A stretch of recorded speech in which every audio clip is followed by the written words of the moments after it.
Hi, and welcome to day 4 of rational expression. Today we're going to work with more complex fractions. These are a little bit different than the ones that we had before because if you look at these, like here in number 1, I have 2 fractions in my denominator. So I can't just do a division problem and a state change flip. It won't work with these because I don't have a common denominator in the denominator. So the very first thing I need to do is find an LCD of all the denominators.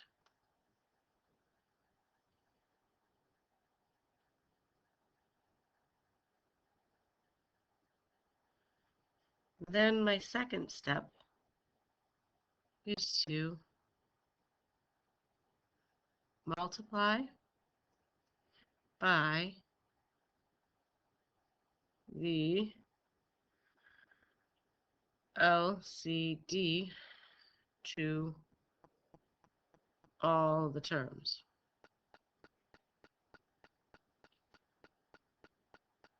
3 is then to factor if it's possible. Sometimes it is, sometimes it isn't.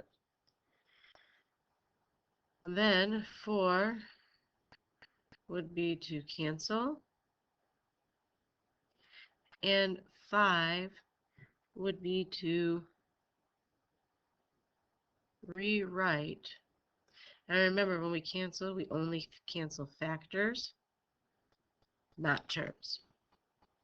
Okay, so those are our basic steps. So in this first fraction,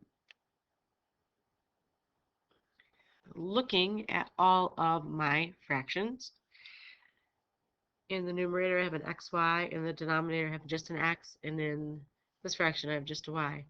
Therefore, my LCD is going to be xy. So I'm going to multiply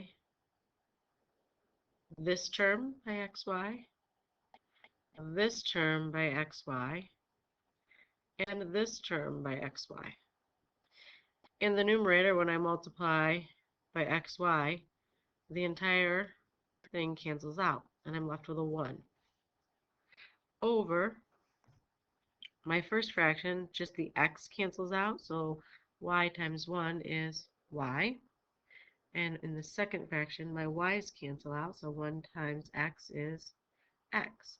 So I have 1 over y plus x. I cannot factor. There's nothing left for me to cancel out, so I am done.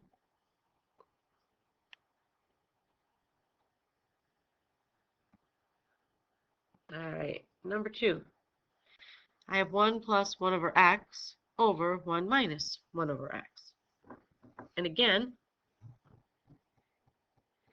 I don't have just one fraction over a fraction. So I need to identify what my LCD is. And this would be a 1 over 1, and that would be a 1 over 1. So the only thing I see in my denominators is an x, so that's my LCD. I need to multiply this one by x, this term by x, this term by x, and that term by x. There's nothing to cancel out because there's only a 1 in the denominator, so 1 times x is x, plus, here there's an x in the denominator, and that will cancel out with that one, and plus 1, over, here there's nothing to cancel out, so it's x, and then here my x's will cancel out, minus 1. I know it's very tempting to go ahead and cross off those x's, and even the ones a negative 1, and say, oh, my answer is negative 1. But if you did that, I would have to accuse you of home wrecking. So, I am done with this problem.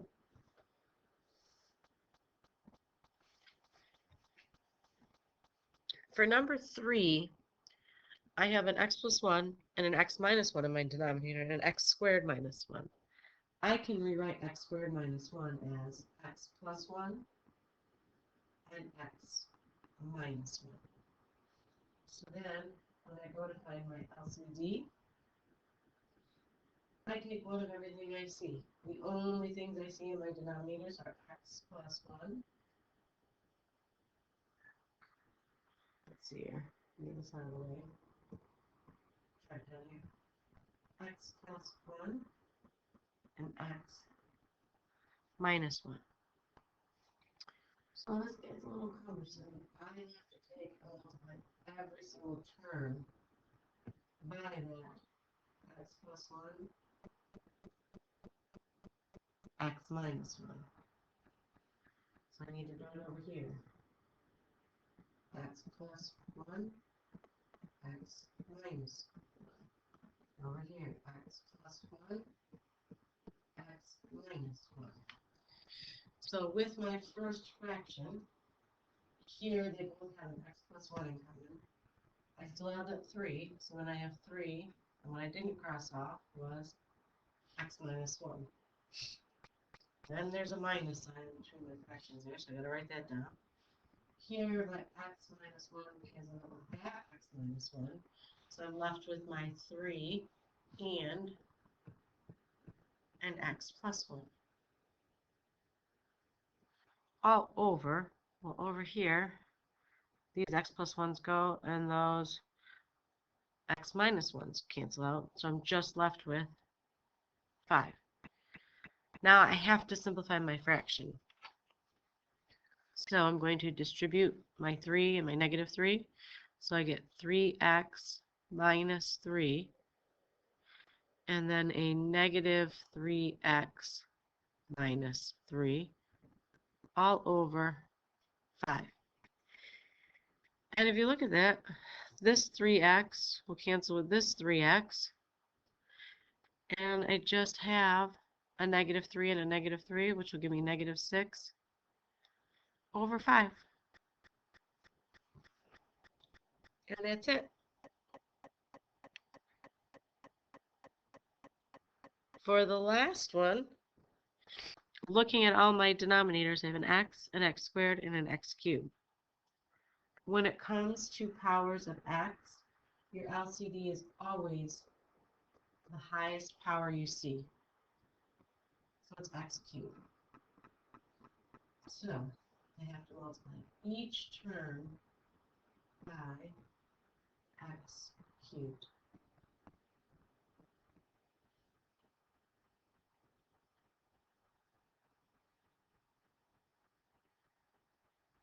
I know it's a lot of writing, sort of.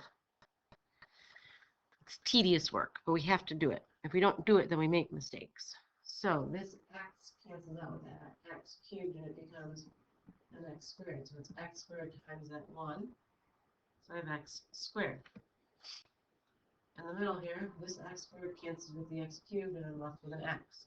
So I have a negative 2 times that x, so it's minus 2x. Here the x cubes go completely away, and I'm just left with negative 3. All over. My first fraction in the denominator, that x cancels with the x cubed, and it becomes an x squared. X squared times the 1 in the numerator is x squared. In the middle, this x cubed cancels out with that x squared, and it becomes an x, and there's a 1, so it's plus 1x. Do I have to put the 1 there? No, but I did just to help you out. Here, my x cubes cancel out completely, so I have minus 12.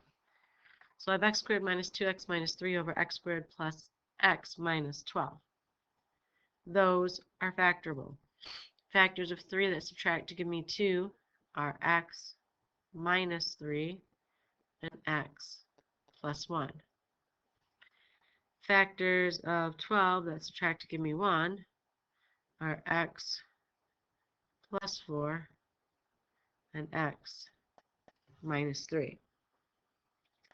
Now I need to cancel out what they have in common, which is x minus 3.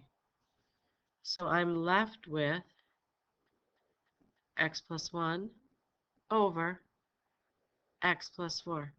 And as tempting as it might be to cross out those x's, again, You would be a home wrecker. So don't do it. All right. That is complex fractions when you don't just have a simple fraction over a fraction.